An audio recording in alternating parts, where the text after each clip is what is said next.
मला सांगा सुख म्हणजे नक्की काय असतं. मला सांगा सुख म्हणजे नक्की काय असतं. काय पुण्य असलं की ते घर बसल्या मिळतं. नमस्कार, मी कनिष्का. स्टार मीडिया मराठीमध्ये तुम्हा सर्वांचं स्वागत आहे. आज आपण काव्यांजलीच्या सेटवरती आहोत आणि आपल्यासोबत कृष्णकांत आहेत. हाय, हॅलो, नमस्कार. नमस्कार. कसे आहात तुम्ही? मी फर्स्ट क्लास. कशी चालू आहे शूटिंग वगैरे एकदम? मस्त मस्त. आम्ही धमालच करतो शूटिंग मध्ये. मकर संक्रांती निमित्त काय सगळं म्हणजे शूटिंग वगैरे कशी चालू आहे? काय चाललंय? मकर संक्रांत निमित्त आमच्या घरामध्येच मकर संक्रांत आहे. संक्रांत आहे आमच्या चिरंजीवांची पहिलीच संक्रांत आहे प्रीतमची, आणि त्याची सगळी तयारी चालू आहे. आणि सगळ्या नातेवाईकांना सुद्धा बोलवलेलं आहे. सगळ्या पाहुण्यांचं सुद्धा येणं होत आहे या निमित्ताने, आणि आम्ही मजा करतोय. सगळे धमाल चालली आहे. आता मकर संक्रांत चालू आहे तर अंजली आणि प्रीतमचं कसं चाललंय आता लग्नानंतरचं? ते दोघे खूपच म्हणजे आता असं झालंय की आम्हाला व्हॅल्यूच नाही आहे. त्या दोघांचं सगळं जे काही चाललंय ते चाललंय, पण बाप बाप होत आहे. आम्हाला व्हॅल्यू न देऊन कसं चालेल. त्यामुळे प्रीतमचा बाप असल्यामुळे मधुरा माझ्या बरोबर आहे, आणि मधुरा काही त्या दोघांना सोडणार नाही अशी इतक्या सहजासहजी. ते मध्ये काही ना काहीतरी काड्या टाकणं सुरूच आहे तिचं. मालिकेमध्ये ज्या तुमच्या मिसेस दाखवल्यात त्यांचं तर म्हणजे कॅरेक्टर असं ग्रे शेड दाखवलं आणि तुम्ही पॉझिटिव्ह आहात ना, Yes. तुमचं कॅरेक्टर पॉझिटिव्ह आहे. पण ती खडे टाकते तर ते तुम्ही कसं थांबवणार आहात? हे बघणार आहेत प्रेक्षक काय म्हणजे?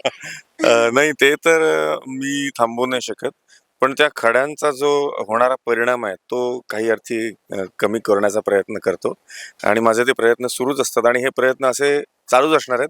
कारण ती खडे टाकणं थांबवणार नाहीये, आणि माझे खड्यांचा परिणाम कमी व्हावा याच्यासाठी प्रयत्न जे चालू आहेत ते काही थांबणार नाहीयेत. तुम्ही याआधी तुम्ही पण याआधी निगेटिव्ह कॅरेक्टर्स केलेले आहेत असे आणि हा तुमचा पॉझिटिव्ह कॅरेक्टर आहे. तर हो. प्रेक्षकांकडून तुम्हाला काय फीडबॅक मिळतोय? फीडबॅक म्हणाल तर असं आहे की आता सध्या काही काळापासून मी नेगेटिव्ह शेड असणाऱ्याच भूमिका करतोय. आता पहिल्यांदाच मी म्हणजे माझ्या भूमिकेला पॉझिटिव्हिटी असून सुद्धा लोक असं मला विचारतात, पुढे पुढे काय आहे का असं नेगेटिव्ह, असं पुढे काय. म्हटलं अरे असं काही नाही आहे. नाही नाही, असं म्हणजे पुढे म्हणजे तुम्ही मग त्या दोघांना बाहेर काढता वगैरे. म्हटलं अरे माझाच मुलगा, मी कशाला बाहेर काढेन त्याला. नाही नाही, म्हणजे त्या मधुरा तशा आहेत ना, मग तुम्ही पण मधुराला साथ देता का नंतर. म्हटलं अजूनपर्यंत तरी असं काही घडत नाहीये, आणि पुढे काही घडेल असं वाटत नाही. पण त्यातून कोणाला आ माझ्याशिवाय व्हिडिओ अरे आजा आजा आजा आजा आजा. आमची अंजली आलेली आहे. पिल्लू आमचा आलेला आहे. संक्रांतीची तयारी कुठपर्यंत आली असाल? संक्रांतीची तयारी आमची मस्त चालू आहे आणि सगळं पूर्ण घरात असं हॅपी हॅपी वातावरण आहे. आणि जसं तुम्ही बघू शकता सीन्स मध्ये की हे माझे लाडके डॅड जे आहेत ते नेहमीच माझी साईड घेत असतात. येस. तर आम्ही ऑफ स्क्रीन आणि ऑन स्क्रीन दोन्ही असे फादर डॉटरचं आमचं बॉन्डिंग खूप छान आहे. Yes yes. Continue continue. अजून अजून काहीतरी चांगलं बोलले असतेस तर बरं वाटलं असतं मला.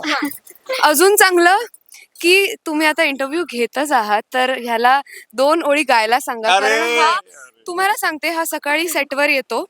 8:30चा कॉल टाइम असतं. सकाळी 8:30ला येणार आणि त्याच्यानंतर जे कराओके स्टार्ट करतो ते पॅकअप होईपर्यंत तसं गाणं चालू असतं. मग सगळे एक एक आर्टिस्ट सीन झाल्यावर इथे येणार त्याच्या रूममध्ये. म्हणजे हा असा माणूस आहे ना की आपल्याला वाटतं की मी एकटी असल्यावर काय करू शकते, म्हणजे हॅपी राहायचं. खूप हॅपीली जगतो हा लाईफ आपली. ह्याला कोणाची कुठल्याच कंपनीची गरज नाहीये. खूप जास्त बोललीस. हो का? नाही पण खरं बोलले मी. तुम्ही गायला सांगा. Thank you darling. आता अंजलीने सांगितलेलंच आहे की तुम्ही म्हणजे खूप छान गाता, तर मग आता गाऊनच दाखवा प्रेक्षकांना पण. अरे बापरे, गाणं म्हणायचं म्हणजे मला आत्ता एक प्रशांत दादांचं गाणं आठवतंय. गोष्ट एका लग्नाची, नाही का, एका लग्नाची गोष्ट, या नाटकातलं प्रशांत दादांनी गायला मी प्रयत्न करतो गाण्याचा. गाणं साहेब, मला सांगा सुख म्हणजे नक्की काय असतं. मला सांगा सुख म्हणजे नक्की काय असतं. काय पुण्य असलं की ते घर बसल्या मिळतं. थँक्यू. वा वा क्या बात आहे. किती छान. म्हणजे तुम्ही असं म्हणजे गाणं जसं गात होतात ना, मी पण तुमच्याकडे असं बघतच होती. एवढं छान म्हणजे गायलात. म्हणजे खरंच खूप छान गाणं गाता तुम्ही. आता मी तुम्हाला विचारेन, की आता तुम्ही म्हणजे तुमची वाईफचं असं ग्रे शेडचं असं कॅरेक्टर आहे. पण तुम्ही असं रिअल लाईफमध्ये असं कुठे तुम्ही जात असाल, तर असं कोण असं आलं आणि बोललं, की "अरे तुमची म्हणजे बायको आहे, ती असं-असं करते." मग तुम्ही का असं का म्हणजे काय आहे? तुम्ही असं एवढं चांगलं कसं काय पण? हो, हो. असं प्रेक्षकांची प्रतिक्रिया असते बाहेर कुठे दिसलो की. पण मी त्यांना म्हणतो, की आता काय असतं, काही बायका अशा असतात, की ज्या कधीच सुधारू शकत नाही. आणि मुळात सीरियलमधली बाई असो किंवा प्रत्यक्षातली बाई असो, ह्या कधीच सुधारत नसतात. हे मलाही माहिती आहे आणि लोकांनाही माहिती आहे. त्यामुळे त्यांना मी असंच म्हणतो, की नाही ती तशीच आहे. आता स्वभावाला काही औषध नसतं ना. काही बायका अशा असतात किंवा जनरली बायका अशाच असतात, की ज्यांचा जो स्वभाव असतो त्या तशाच वागतात.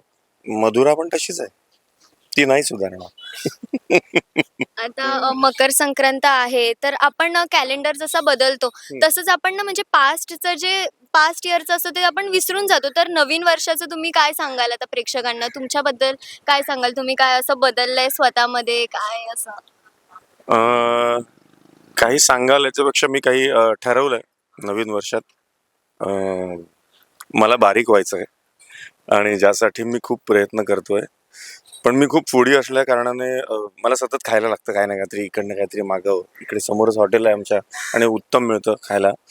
सेटवर पण आमचं जेवण खूप उत्कृष्ट येतं. जेवण, नाश्ता खूप छान असतं आणि परत सगळे आर्टिस्ट काही ना काहीतरी आणतच असतात आणि काही आणलं कोणी, की पहिला फोन मला असतो किंवा पहिलं मला बोलतात, "अनिकेत, ते हे आणलंय, अनिकेत, ते आणलंय." त्यामुळे मी बारीक होत नाही याची सगळ्यात काय म्हणतात ना अ, ही जबाबदारी माझी असली तरी ते मला सपोर्ट नाही करतात बाकीचे लोक.